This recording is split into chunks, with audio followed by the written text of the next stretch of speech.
This is Setvidya Mandir English High School and Junior College of Science and Commerce. This is the HSC Online Audio Video Lecture Series, and I'm Bina Raikar, your OC teacher, and I've started with chapter number 4, Business Services. This is the fourth part, and today I'm going to explain what is e-banking services. Before starting with e-banking services, let me explain to you what is a bank. And as per the definition of Indian Banking Regulation Act 1949, banking company means any company which transacts the business of banking in India, and the word banking has been defined as accepting for the purpose of lending or investment of deposits of money from public, repayable on demand or otherwise, and withdrawable by check, draft and order or otherwise. Students, banking is an institution which deals in money and credit. Bank encourages saving habits among individuals and thereby makes funds available for their use as and when required. Banking activities are considered to be the lifeblood of national economy. Banking is an activity which involves accepting and deposits for the purpose of lending and investment. Without banking services, trading and business activities cannot be carried on smoothly. Now we have the e-banking services. E-banking stands for electronic banking. It is also called as virtual banking. E-banking is a result of the development in the field of electronics and computers. Under e-banking, the banking operations are computerized. Some of the elements of e-banking are as follows: automated teller machine, credit cards, debit cards, RTGS, that is real-time gross settlement, NEFT, National Electronic Fund Transfer, net banking and mobile banking. And the last one is IMPS facility. Let's go to the first one, that is automated teller machine. The ATMs are electronic machines which are operated by the customer on his own to withdraw and deposit money.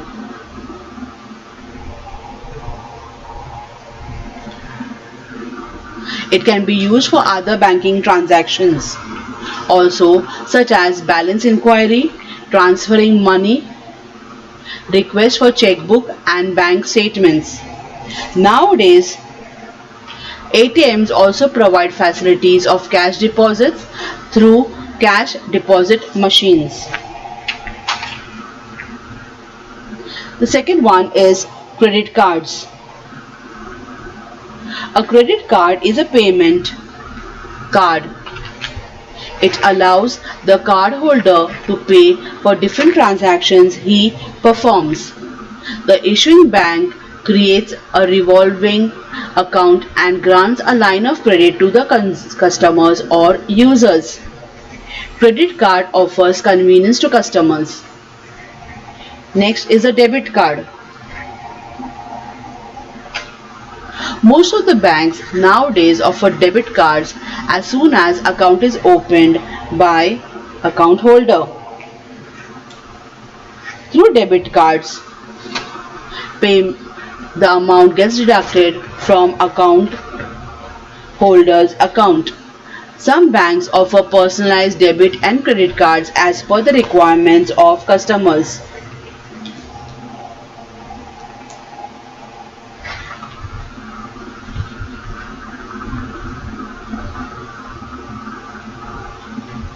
RTGS stands for real-time gross settlement.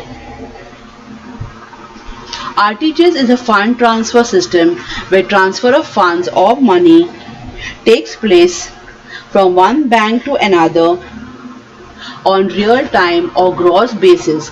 It is the fastest money transfer system through banking channel. Real-time settlements means payment transactions is not subject to any waiting period. The transactions are settled as soon as they are processed.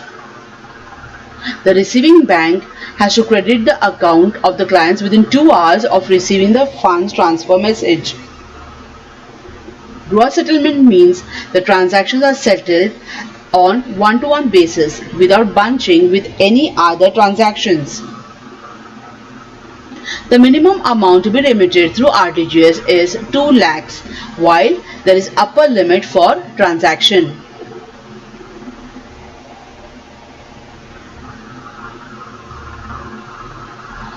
The fifth one is NEFT. NEFT stands for National Electronic Fund Transfer.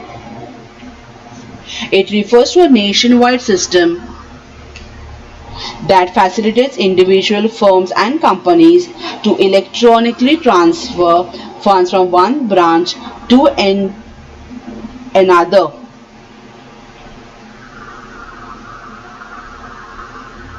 The clients has to give details of NEFT code of branch and account number of beneficiary to whom the amount is to be transferred. The NEFT settlements takes place at particular time during working hours. For instance, settlements of funds transfer request in the NEFT system is done on hourly basis. NEFT settlements takes place 6 times a day during the week, that is 12:30 am, 12 noon, 1 pm, 3 pm, 4 pm, and 3 times during Saturdays, that is 9 am, 10:30 am, 12 noon. Any transactions initiated after a given settlement time will have to wait till the next given settlement times. There are 24-hour settlement batches run from 8 to 7 pm on all working days of week. Sixth one is net banking and mobile banking.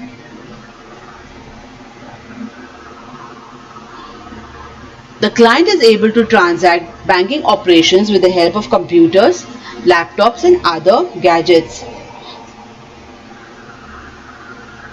The internet banking services enables the client to check various transactions, facilitates payment of various things, transferring funds, etc. Mobile banking refers to the use of banking services with the help of mobile phones. The client registers with the bank for this facility and gets a unique code for transactions. The client can perform various transactions such as request for balances, transfer of funds, stop payments, issue of checkbook, etc. As most of the people are using mobile phones, mobile banking is possible through phones. A customer can receive and send messages to the bank in addition to all the functions possible through mobile banking.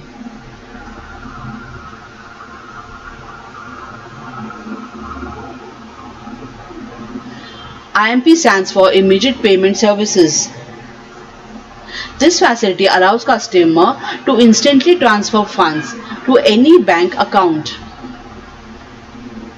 It offers an interbank electronic fund transfer services through mobile phones. It is managed by the National Payment Corporation of India (NPCI) and is built upon the existing National Financial Switch Network. The service is available 24/7 throughout the year, including bank holidays.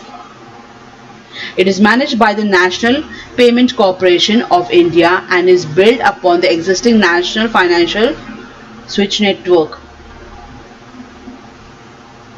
The elements of e-banking, I'm repeating again: automated teller machine, credit cards, debit cards, RTGS, NEFT, net banking and mobile banking, IMPS facility. I hope you have understood all these elements of e-banking. Thank you.